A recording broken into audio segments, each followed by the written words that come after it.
Off Limits is the money podcast that blows up stereotypes, showing you that managing money doesn't have to be hard. We want you to thrive, not only with your money, but in every part of your life. What you will get out of this podcast is real, relatable, and relevant tips and strategies that you can apply today. Hi, I'm Donald Raymond, and this is Christine Spiak. We are money coaches, business owners, and colleagues who are passionate about helping you become more of who you are. So if you're ready, join us. What would you say to somebody who is maybe halfway through college? And so like all the same variables, like put yourself back in that position. What do you say to that person today? Yeah, there's all kinds of ways in which to not take student loans. Because that is a hard one, because you're like, for some people, I mean, I feel like I was one of those people. I didn't know how to pay for college other than student loans. Student loans, the way I always thought that's how you paid for it. The student loan option is the easily available one right in front of you method that, you say, I want a student loan, here's your money. Yep. But employers have tuition assistance programs. Then you've got all kinds of side hustles that you can do. I'm a community college guy. I started at community college, was able to then pay off the community college stuff. And in a lot of places, that's coming down in price. And they're coming up with programs to pay for that stuff. And then transfer to a 4-year university when you're ready. But get a job first, right? Those trade schools, that 2-year degree, that'll get you a job. Then your new job pays for your education. Yeah. My brother's a perfect example of that. He went to trade school. He went and got a job doing that, and they'll pay for everything as long as you're willing to stay with your company. So, there's so many alternate methods. And I think that's, for some people it's the scholarships and stuff, but there you go. There's so many other alternate methods as well. Yeah, and I mean, I know I put you on the spot with that, but what I heard and what I want people to hear is that there's options. The student loan is not the only option on the table, right? It's the easy option, and oftentimes the easy answer is probably, or the path of least resistance rather, is not the right one. You're going to get, a better end result working for something, maybe even delaying it, right? I mean, the path you guys are on now, saving for things before you buy them. It's the opposite of getting the student loan to go to college, right? Like save the money up, go to work, get the job, get a 2-year degree, and maybe it's delayed gratification, right? Maybe you're just waiting a little bit longer, but you still get the end result, and you don't have all of the baggage that comes with it if you can avoid some of those traps.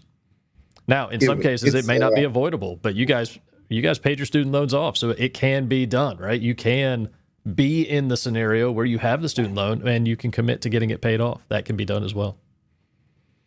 For a lot of people also, I've realized, me being a guy with military background, there's a lot of people getting student loans even though they're in the military, not realizing that most government and most military stuff, they don't need to. There's tuition assistance programs and stuff as well that are on top of all the GI Bill programs as well.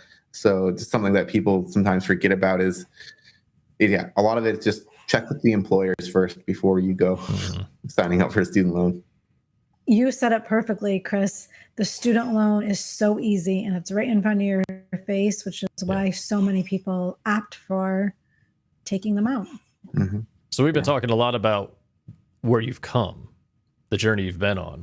Where are you going? Fast forward for us 5 years, 10 years, as far as you want to. What does the future look like for you guys? And let me just interject. They're coming up on their 1-year wedding anniversary. So anybody listening to this episode, right? Like, how successful are they going to be within their marriage? Because year 1, they figured all this out even before they got married. And now entering year 1, they are really setting themselves up for success. So whatever they're already a success, right? Lips, yeah. Right. But whatever's about to cross their lips, I have no doubt in my mind they're going to achieve because they're working together. 100%. We're pretty close to our fully funded honeymoon fund. Yeah. So, yay. So we're close to our honeymoon fund. We're taking a pause on that because the house for us is taking priority right now, but we will go on the honeymoon. So in 5 years, we would like to. We want to own land by within 5 years. That's the big one. Is we're going to get a house when this lease is up on our current place we're renting at the end of the year. So we're going to get something. We're still the DC housing market is pretty challenging. So not quite sure what we're going to do on that just yet. But we have we know we're not going to be paying rent anymore because we're done paying someone else's mortgage. Yeah. Nice. Yeah. So we'll get our own house. At some point, we would like to transition where we both love our jobs. We both love what we do. But we would like to do it because we want to, and because, we like the topic, we like the team, we like our bosses, not because we have to.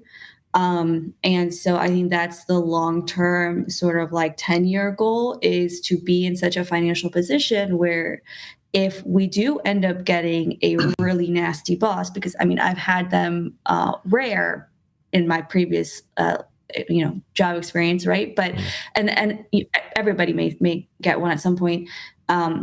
But if we did get some type of situation, we could walk away. We could walk away. We could go do something else. And then How also freeing. Freeing. Yeah. So we're working towards that. We've stopped traveling a lot, unless the job takes us somewhere. We've stopped traveling. So we'd like to get to a point in the next few years, or 10 years or 15 years, where we can go on that really big trip to the other side of the country, to somewhere else, Europe, wherever, and we have it. We've saved up for it. We've saved up not just the vacation days, but we've also saved up, like the salary, so that if we did have to take leave without pay because the employer doesn't give leave, we have that built. You could do that. It's like after I took that first vacation where it was straight from a funded thing, it was paid for 100% before we left on the trip. Yeah. I'm addicted to that. I will never travel another way without that again, because that was I love that. That was my first time. That was my first time ever getting to travel on a trip that was fully funded. Man. So before that, how long did it take you to pay off vacations? I never really could afford to go on a vacation other than something that was unless it was tied to something to work. That was the first time I've ever got to travel. Wow. But how nice, right? That you could just take the trip, drop all the money into the sinking fund as you went, and it didn't even have an impact on your monthly budget, right? So the monthly budget stays untouched. Everything keeps flowing. You've got this account over on the side. All the travel activity goes in there. It's if anything, even because we put everything. We lived out of that vacation fund completely. Yeah. It means I didn't actually touch some of the other stuff that I would have touched because I was on vacation. So we actually ended up coming out ahead. But it was nice because it was, and we really looked forward to it because it was something that there was no apprehension going on the vacation because of what it was going to do. There was no question of so this credit card, should we use this one? Should we use that one? This one, Instead, when we got there, I think we randomly went to a coffee shop that's only found in Seattle, Portland. We wanted to get these two different mugs or something to celebrate. And there was no question of okay, well, we could get this one, but then we can't get that one. And then is it going to go on this credit card, that credit card? Where we got it because we saw that, we had the money. And then we stopped at a coffee shop and, we got a coffee because we wanted to.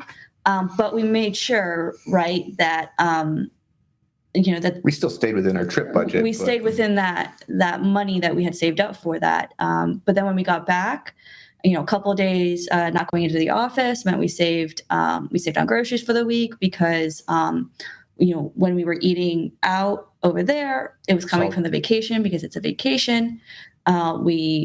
A couple days not in the office, neither of us had to get that vending machine or that coffee because we ran out the door at 6 a.m. The commuting fund didn't get touched. Yeah. It's kind of fun when you realize, man, when you plan, the benefits come all around. And so I think that's what's for when you're kind of go back to you're saying about where are we going to be in 5-10 years. It's all coming together, and we're seeing their trajectory. As me, I'm like, okay, well, where am I going to go? How long till I get to get the property that we want? That's why communication is so important, not just in the beginning, not just before, not in the beginning. It's important every single day. So we were, when we first moved in here, right, we were only supposed to be here for a year because we had this vision, this goal that we would, have our own home. Well, nobody needs to tell you what was going on in the real estate about 6 months ago in this area. And we looked at the plan and we debated, we talked, we communicated, we, tried all the different methods. He showed me all the charts. And but it was too shoestring. It would be too tight for us trying to pay off the debt, get the emergency fund fully, and the moving down payment fund was still just too tiny. Yeah. And so we decided, right, that we would be here an additional year, use that time to shore up all these sort of short-term funds that are coming due, because the down payment will be due when we go to sign for that house. Right. And try and build that up as quickly and efficiently as possible. But from the time we started, we were out looking at houses. From the time we started looking at houses to where it was almost hitting time to where we needed to pull the trigger, interest rates had gone up so fast that it would have been $500 more a month for a house. And so here we are in June of 2023, and you guys are talking about like January-ish, February of 2023, maybe December of 22. And interest rates right now are crazy. If you don't have to buy a home, don't right now, right? I mean, I want to put that out there. Anybody that's watching this, depending on when you're watching it or what the economy's like, if things have gotten out of hand, just sit tight and wait, right? You guys are living examples of that. You made the decision, you looked at the numbers, you had goals and you had accounts all set up, but the numbers weren't quite there. So it made the decision not easy, but easier because you had those boundaries, right? You had those limitations. If these accounts have this much money and the interest rates are X and we can put a down payment of X or Y on this property, then we'll buy it. But if we can't, then we won't. And so it does tend to, make things a little bit simpler, but it's that saying of it's simple but not easy, right? You have to live your life this way. You have to stay committed to it. You made an informed decision instead of an emotional decision. Right. Oh, I was emotional. Emotionally informed.